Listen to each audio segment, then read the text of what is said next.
gustaría que usted por favor vaya conmigo al libro de Marcos capítulo 4, exactamente en el verso 35. Vamos a comenzar a leer en lo que usted lo busca. Una vez más, soy el pastor Víctor Manuel Díaz y estamos al frente del Centro de Avivamiento Lo Sobrenatural de Dios en el municipio de Los Alcarrizos, al junto de mi esposa y de mis hijos. Amén. Si puede colocarse en sus pies, por favor, para que podamos leer la palabra. Voy a repetir. Marcos capítulo 4, verso 35. Es una historia bastante conocida. ¿Dicen amén? Digan amén. Leemos en el nombre de Jesús para gloria de Dios. Amén.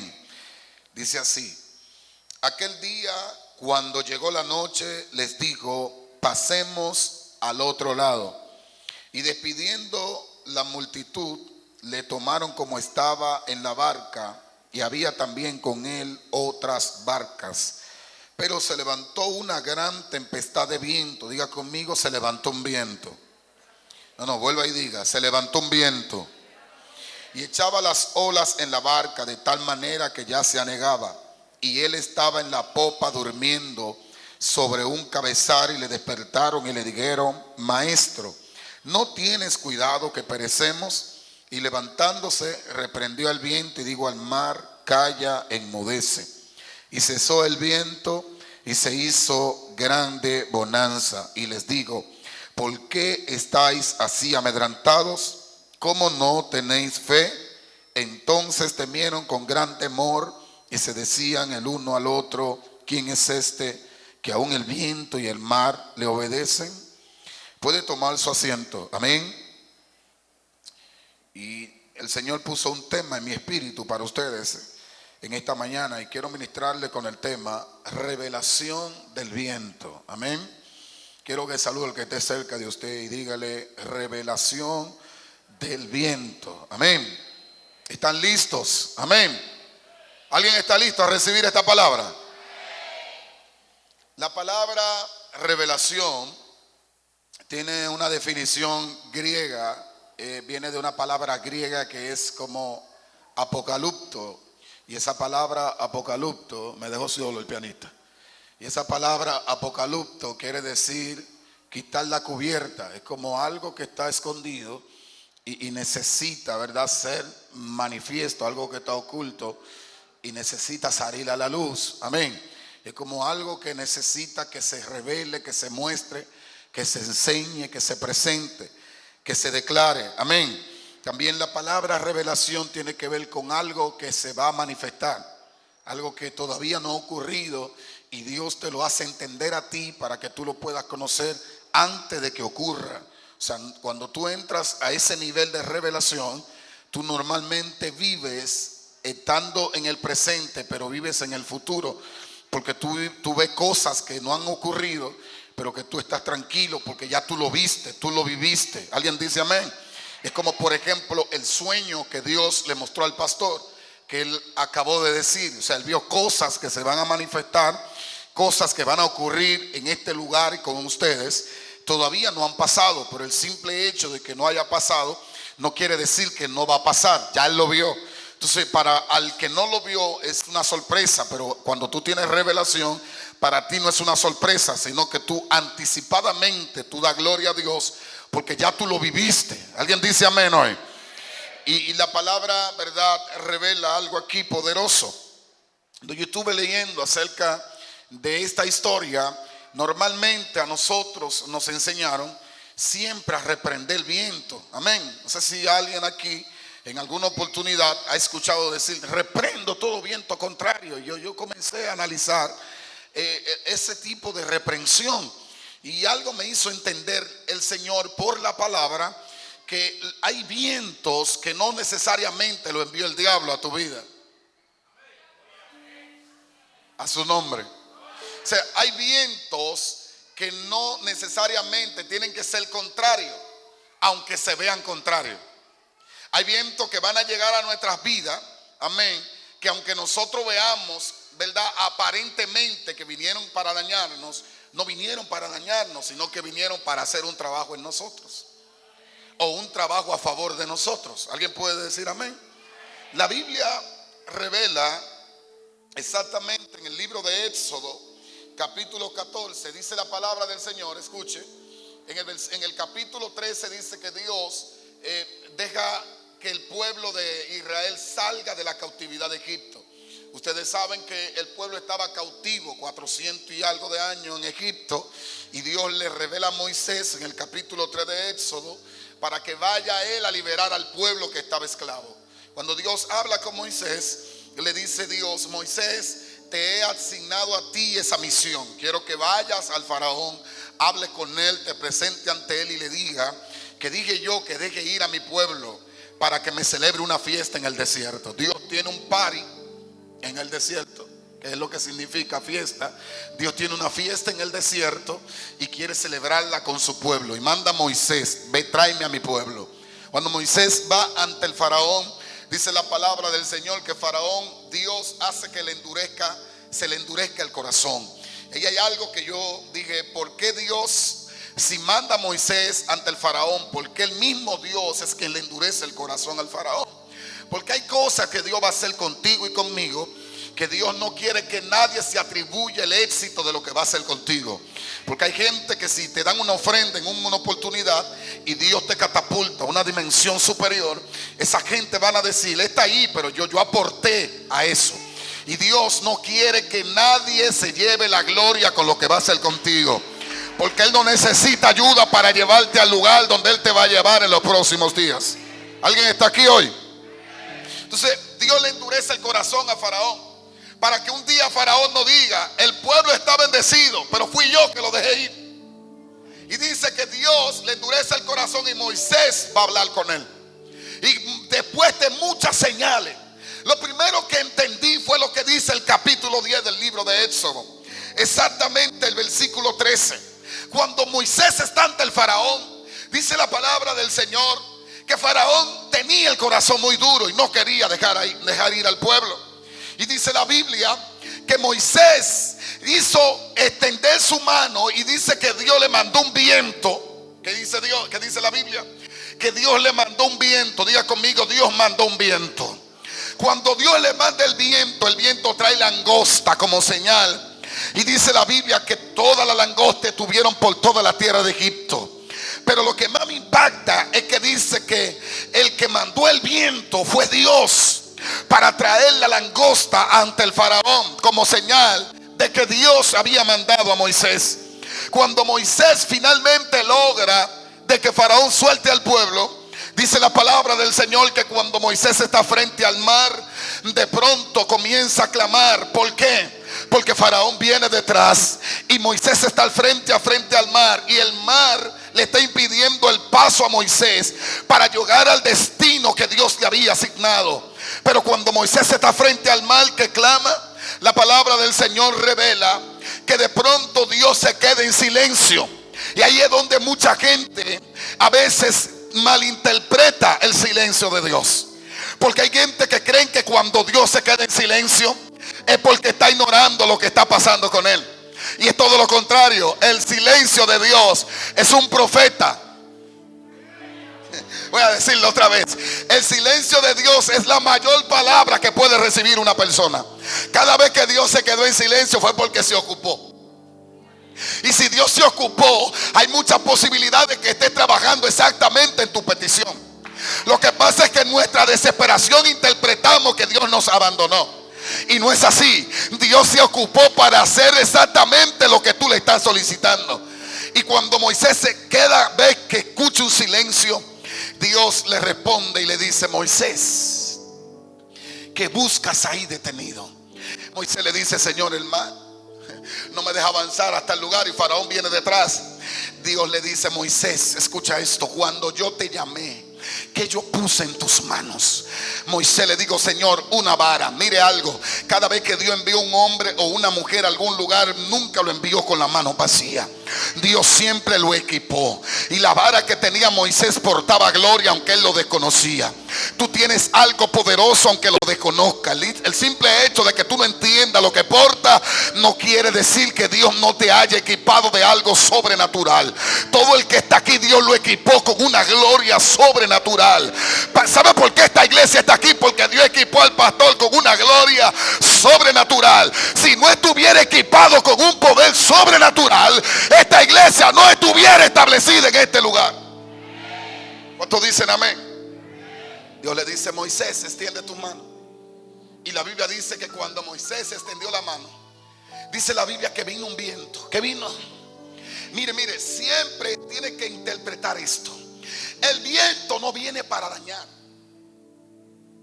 El viento es una reacción de una acción de nosotros.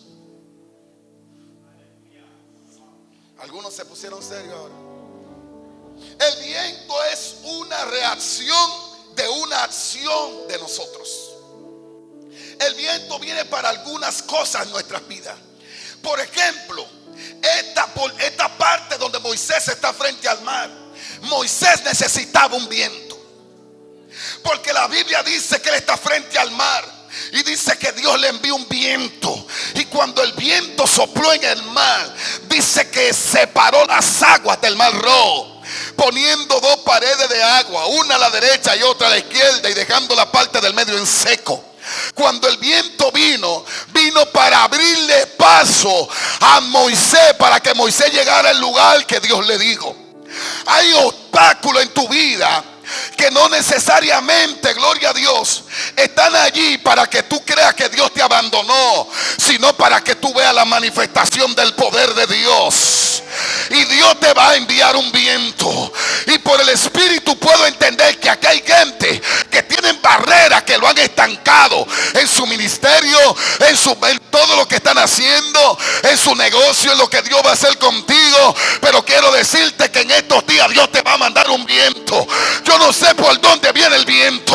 Si el viento viene por el norte o por el sur o por el este o por el oeste, pero de que viene un viento para tu vida.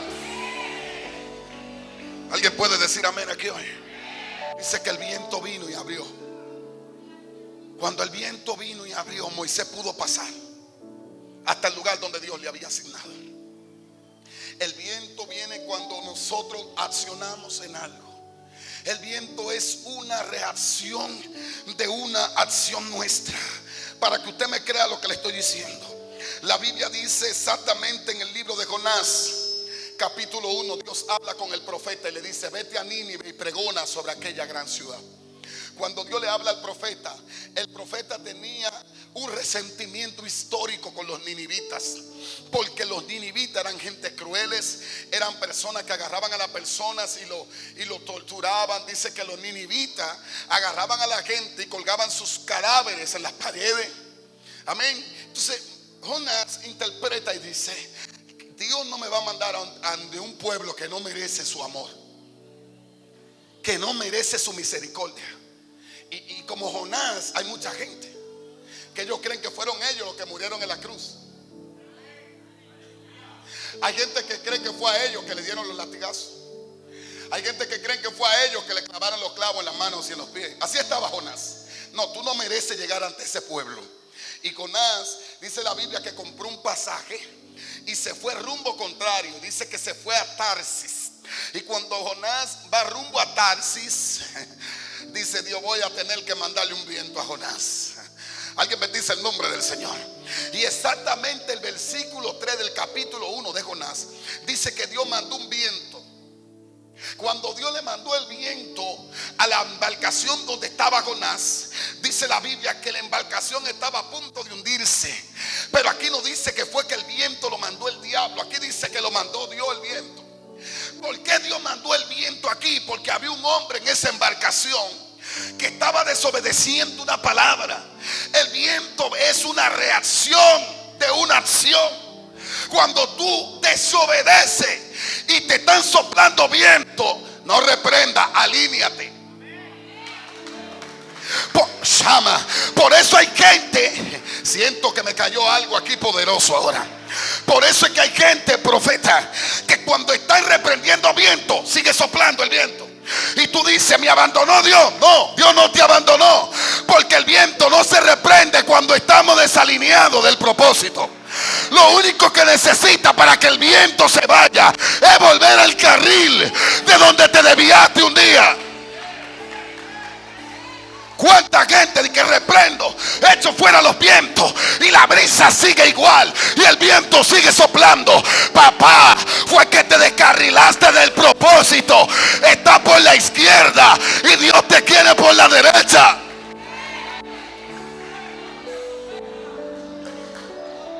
Mientras Jonás estaba allí, el viento estaba soplando y la gente tirando sus pertenencias para que la carga se alivianara en la barca. Y todavía se estaba hundiendo, había problemas. Y la gente dijeron, todos vamos a morir. Jonás dijo, Señor, el problema soy yo. Por lo menos fue sincero. Si ustedes me sacan de aquí, el viento se va. Porque el viento es una reacción de una acción. El viento no viene porque se apareció de la nada. El viento siempre viene por alguna consecuencia nuestra. El viento siempre tiene un propósito para nosotros. Si estamos en desobediencia, el viento nos alinea. ¿Alguien dice amén? Cuando te va por el lugar donde Dios no te dijo, te va a soplar un viento. Y el viento te va a hablar y te va a decir, hey, no es por ahí, ven, es aquí que te quiero. Entonces escuche esto. Mire lo que dice la palabra del Señor aquí. Cuando yo leí esto me impactó bastante. Porque dice la palabra del Señor en el libro de Salmo 137.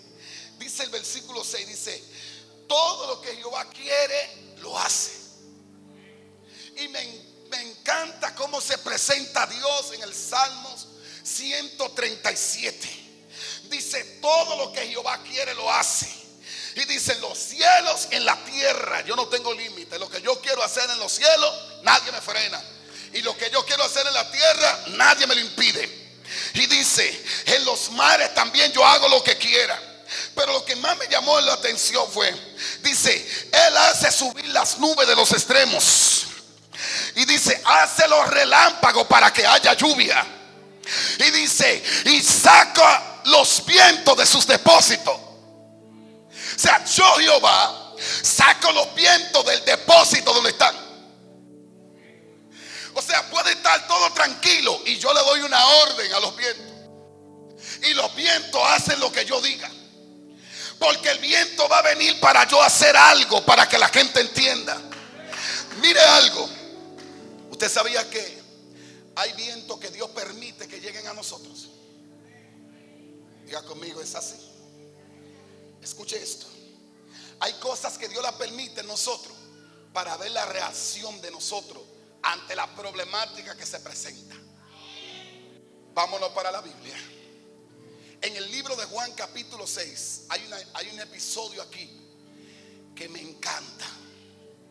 Yo he escuchado predicadores predicar de allí y me he gozado tremendo con esa revelación que Dios le pone a los predicadores. Pero Dios me dio algo tremendo de allí. Dice la Biblia que Jesús está predicándole a una multitud de 5,000 personas. Dice que tuvo compasión de ellos porque no habían comido. Oh, Jesús era tan bueno que hasta en eso se preocupaba. Le hacía los milagros, levantaba al caído y al que tenía hambre le daba comida. Jesús era completo, un ministerio completo. Y cuando Jesús está allí, dice la palabra del Señor, escuche, que Jesús se le acerca a Felipe y le dice, Felipe, pastor, creo que esto va a soltar algo aquí que va a alterar la fe de mucha gente. Le dice, Felipe, a la multitud hay que darle de comer. Felipe parece que estudió contabilidad, porque tiró un cálculo rápido. Yo nunca había visto una gente calcular tan rápido como Felipe. Felipe dijo, Señor, 200 denarios de pan no alcanzan. Felipe tiró un cálculo rápido y dijo, 200 denarios de pan no alcanza para darle de comer a toda la gente que están aquí. Dice la Biblia que habían otros personajes allí. Había un muchacho, diga conmigo, un muchacho. Vuelva y diga, un muchacho. Ese muchacho siempre en las predicaciones yo he visto que a este muchacho le dan el protagonismo. ¿A quién? Al muchacho, que hasta el sol de hoy desconocemos su nombre, no sabemos cómo se llama. Entonces yo he escuchado a gente decir, un anónimo, de aquí en adelante Dios levantará gente sin nombre. ¿Qué es esto? Yo he escuchado mensajes y me he gozado. Pero aquí en mi historia, el protagonista fue el muchacho. El protagonista aquí es Andrés. En mi historia, en mi revelación. Porque cuando Felipe dice 200 denarios de pan no alcanza para darle de comer a toda la gente que están aquí, la Biblia dice que Jesús hizo eso para probarlo, porque él sabía lo que iba a hacer ya. No sé si me están siguiendo. Dice la palabra del Señor que cuando le tocó el turno de Andrés, Andrés le dice al Señor: Señor, yo conozco un muchacho que tiene 5 panes y 2 peces. O sea, yo no tengo, pero conozco a alguien. ¿Sabe qué? Oiga, Dios se cansó de los discípulos con mentalidad de Felipe. Se pusieron serios aquí. Porque los discípulos con mentalidad de Felipe todo el tiempo tienen una excusa. 200 denarios de pan no alcanzan. Esa es la excusa de Felipe para salirse del compromiso de alimentar a la gente. Pero Andrés es distinto a Felipe, porque Andrés sabe que lo que él porta no alcanza porque ni siquiera tiene. Pero Andrés es un hombre que Dios tiene en las iglesias que trae propuesta. Los pastores de este tiempo no quieren excusa en sus hijos espirituales, quieren propuesta. El problema es que mientras tengamos a Felipe, siempre estaremos llenos de excusa. Yo no necesito a Felipe en la iglesia, yo necesito a Andrés. Que aunque no tenga nada, diga: conozco a alguien. No sé si me están siguiendo aquí. En la iglesia de nosotros, donde estamos pastoreando, nosotros nos lanzamos en fe y dijimos: necesitamos ponerle aire ya a la iglesia, porque la calor está fuerte, hermano. Y yo le dije: necesitamos colocarle aire ya, pero yo necesito los Andrés aquí. Y escuche, el jueves pasado nosotros damos unos cultos allá poderosos los jueves, y teníamos un culto el jueves pasado. Teníamos un pastor amigo que nos ministró poderoso. Y luego de la administración, le digo yo a los hermanos en fe: aprovechen los 2 meses de calor que nos quedan, porque antes de que salga este año vamos a equipar la iglesia de los aires que llevan. Alguien que no sabe de aire cree que con 2 aires de 24 alcanza para lo que es la congregación. Eso en su mente. Yo dije: pero si hubiesen sido 2 de 24, ya hace tiempo que yo mismo hubiese sembrado esos 2 aires para la iglesia. Pero no son 2 de 24. Aquí necesitamos 10 toneladas de aire, o sea, 2 de 5 toneladas. Y cuando yo estoy hablando de eso, ese día a la iglesia llegó un scout de béisbol. A mí me siguen los peloteros.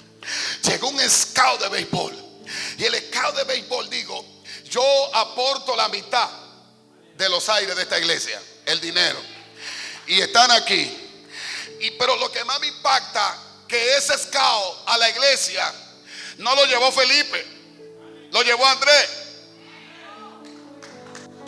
Porque los Andrés son la gente que no tienen, pero conocen a alguien que sí puede ser de bendición al propósito y a la obra de Dios, donde Dios te plantó. Yo no tengo el dinero para aportar lo que se lleva aquí, pero conozco a alguien, pastor, que le voy a hablar del propósito que Dios tiene en este lugar. Necesito aquí que se levanten los Andrés, que traigan propuesta al reino. Y ese hijo espiritual me dijo: yo conozco a alguien. Yo no puedo dar nada, pero conozco a alguien. ¿Cuánto bendicen el nombre del Señor? Y ese hombre nada más él solo colocó la mitad. Y no tan solo eso. Luego él me invita a orar a su casa. Y fuimos a orar a su casa. Y al terminar la oración pasó con él lo que pasó con Zaqueo cuando Jesús oró. ¿Se acuerdan lo que pasó con Zaqueo? Zaqueo dijo: Señor, si le robé a alguien, se lo voy a devolver 4 veces. El hombre de allá, el espíritu lo tocó y dijo: eso ahí lo vamos a poner nosotros. No se preocupen, que vamos a poner nosotros. Todo lo que se lleva nosotros lo vamos a poner. Ya no es la mitad. Pero ¿qué provocó eso? Un Andrés que trajo a alguien que podía.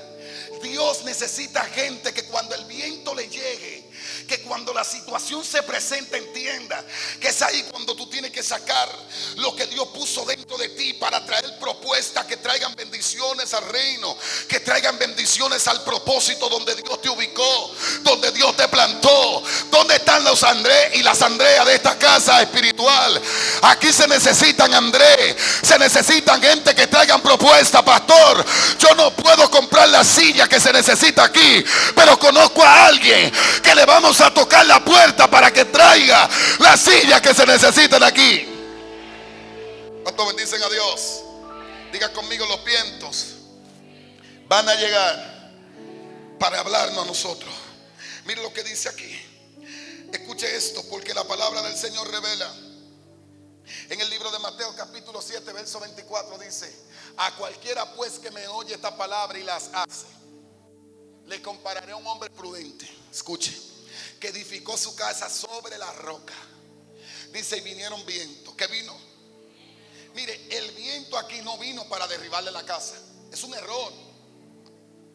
No, el viento no vino a derribarle la casa.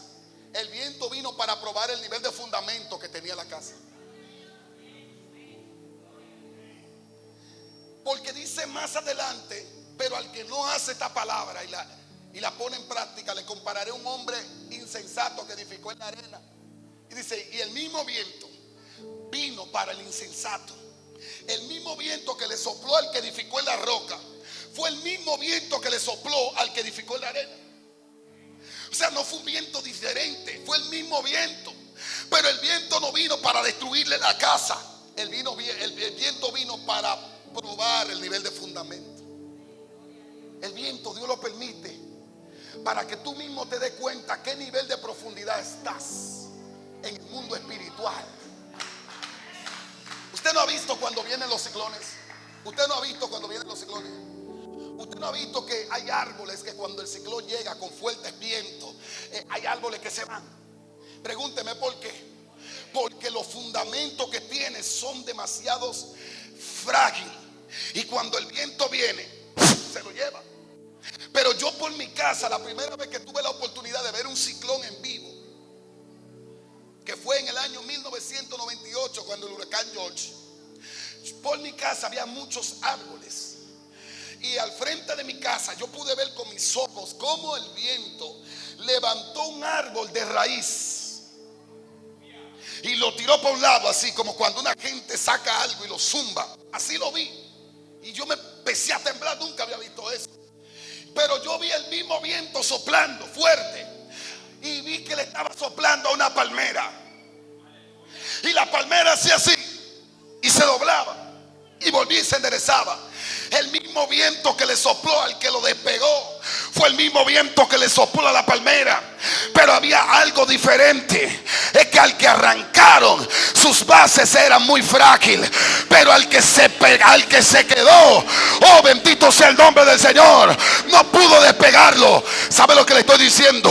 El mismo viento que te está soplando a ti es el mismo viento que le sopla al pastor, que le sopla al salmista, que le sopla al profeta. Pero ¿sabe qué? Tú te preguntas: ven acá, es que las pruebas no le llegan a él. Sí, a él le llegan pruebas, a él le llegan vientos, pero él sabe en quién está plantado. Gloria a Dios.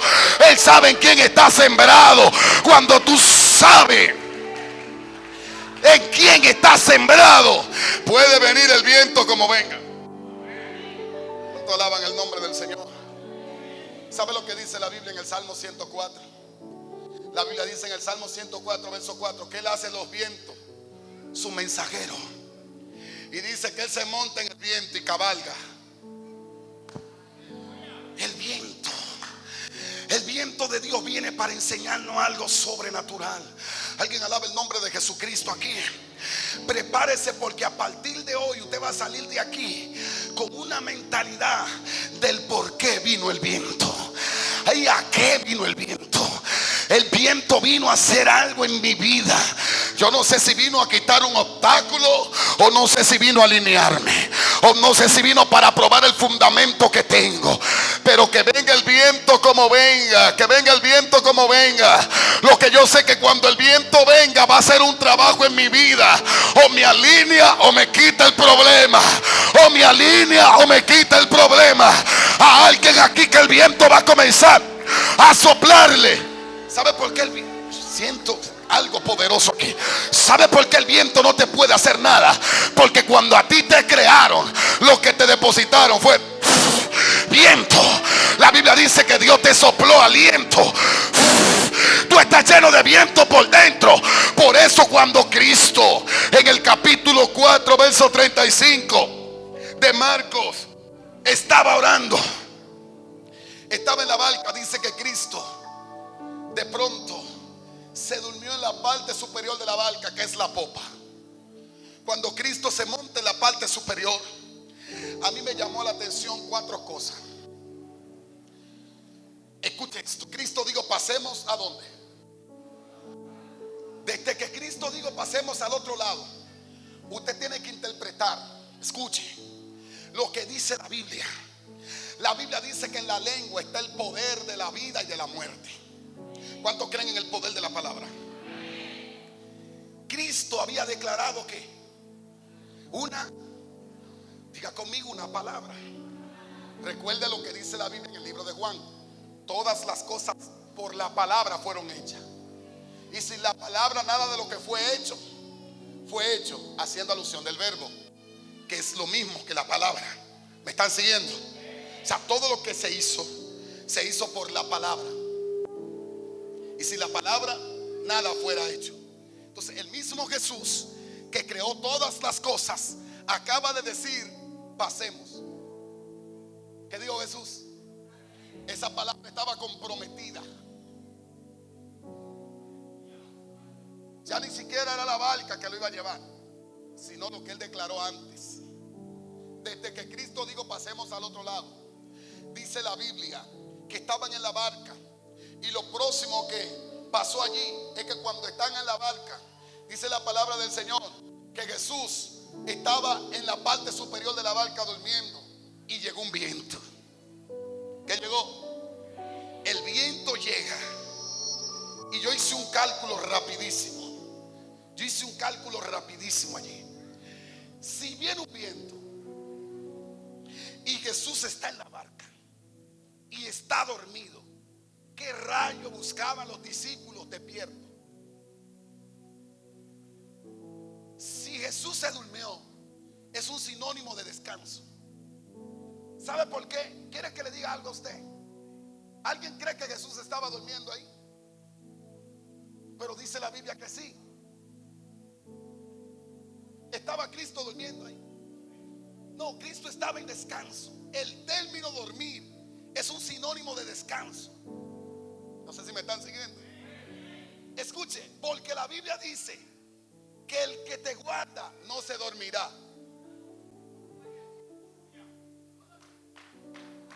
No están aquí. El que te guarda dice que no se va a dormir.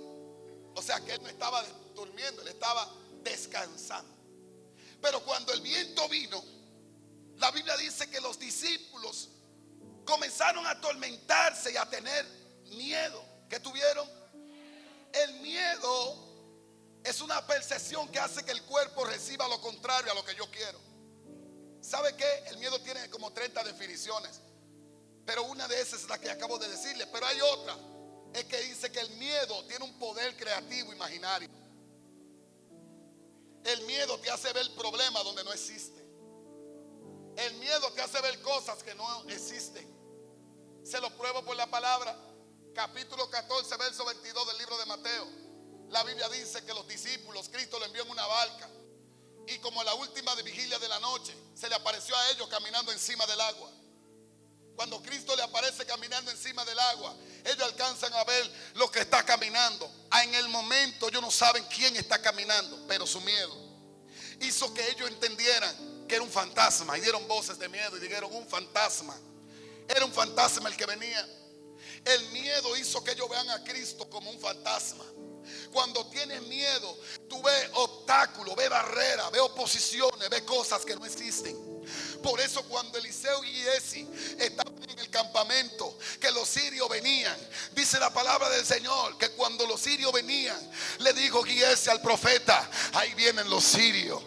Y Eliseo le dijo: estate tranquilo, que yo estoy en otra cosa. Y de pronto dice: ahí vienen los sirios. Él preocupado por los sirios que venían. El miedo de él era que los sirios venían y lo iban a matar. Mientras que Eliseo estaba ocupado viendo el ejército de Dios, los ángeles que venían. Porque cuando tú tienes miedo, solamente ves sirios. Y le dice Dios a través del profeta Giesi, le dice Eliseo: ábrele los ojos a él para que él vea algo, que son más los que están con nosotros que los que están con ellos. Cuando el miedo desapareció, dejó de ver los sirios y comenzó a ver los carruajes y los ángeles con espada desnuda en el campamento de los sirios. Mientras tiene miedo, ve problemas. Cuando el miedo desaparece, ve la ayuda de Dios. Oh, yo no sé si alguien me está siguiendo. Voy resumiendo. Escuche, ¿a alguien le ha pasado escuchar a algún hermano testificando esto?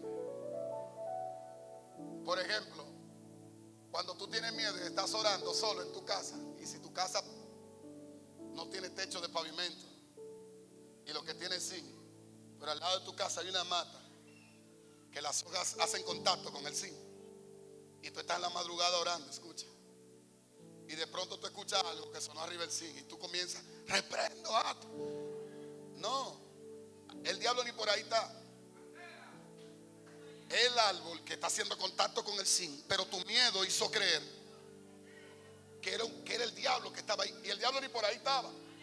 Y me imagino ver al diablo, pero yo no estoy ahí. Porque el miedo te hace sentir, ver cosas que no existen. Pero cuando tú rompes con el miedo y te aferras al propósito y a la voluntad de Dios, tú vas a comenzar a ver las cosas diferentes. Y lo que antes era un obstáculo, para ti es una bendición. Y lo que antes tú entendías que vino para destruirte, vino para empujarte. ¿Sabe por qué? Porque hay gente que le encanta el salmo que dice: me empujaron con violencia para que cayera, pero me ayudó Jehová. Pero usted lo que no sabe es que el salmista allí no dice quién es que lo empuja. Porque a veces no es el diablo que te empuja, a veces es Dios que te empuja. Porque cuando te queda detenido, a veces date un empujoncito para que deje el miedo y avance. Bendito sea el nombre del Señor. A veces no es el enemigo, gloria a Dios. El viento no es el diablo, el viento te lo está mandando Dios para moverte. ¿Sabe por qué en el capítulo 4 de Marcos era necesario el viento? Porque los barcos en aquel tiempo, en el tiempo de Jesús, no contaban con la tecnología de este tiempo. Este tiempo le ponen un motor. Y cuando ese motor enciende la turbina de ese barco avanza en las aguas. Pero en aquel tiempo, ¿sabe cómo era que se movían los barcos? Con remo. O si no, agarraban y le ponían una vela, que era una tela blanca grandota. Y cuando el viento le daba las velas, empujaba el barco. Si no hay viento, el barco no se mueve.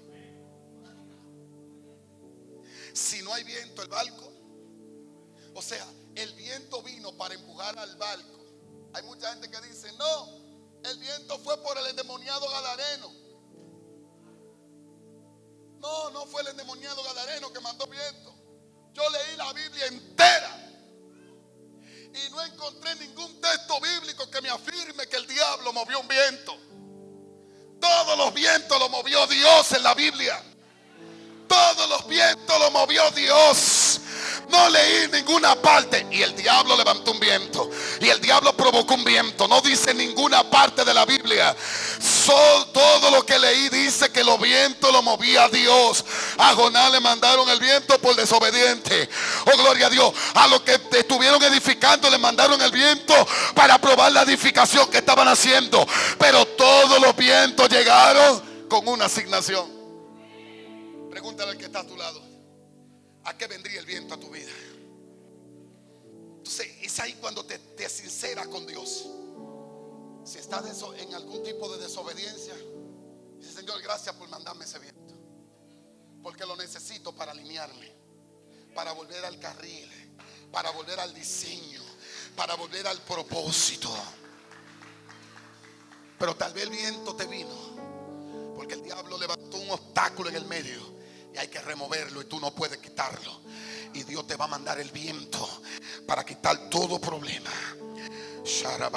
Yo estoy mirando un viento que está soplándole a mucha gente aquí, que vino para quitarle obstáculos que el enemigo le ha puesto en el camino para que no avance. Todo lo que te tiene estancado, Dios va a comenzar a mandarle viento ahora. El viento te va a soplar en los próximos días. Prepárate. Hay mucha gente que su barca está detenida porque todo está tranquilo, hay calma. Dice Dios: te voy a mandar un viento. No te metes miedo, que vino para soplar tus velas, para que le den movimiento a tu barca y comiences a avanzar y comiences a llegar donde Dios te digo. Yo no sé si alguien está listo, pero el viento viene a hacer algo para tu casa hoy. El viento viene para hacer algo en tu familia hoy. Todo el que está listo a ver el viento de Dios, quiero que te levanten en este día. Pero el viento más poderoso que sopló en la Biblia, ese viento sopló en el capítulo 2 del libro de Hechos. Exactamente cuando estaban reunidos orando, esperando la promesa del Espíritu Santo. Dice la Biblia que de pronto se metió un viento recio. Que se metió un viento recio que soplaba, y el cual llenó toda la casa donde estaban ahí reunidos, y comenzaron a hablar en otras lenguas. Yo necesito que alguien entienda en este día que el viento viene para tu casa hoy. Quiero que te abras, que abra tu corazón, que abra tu espíritu,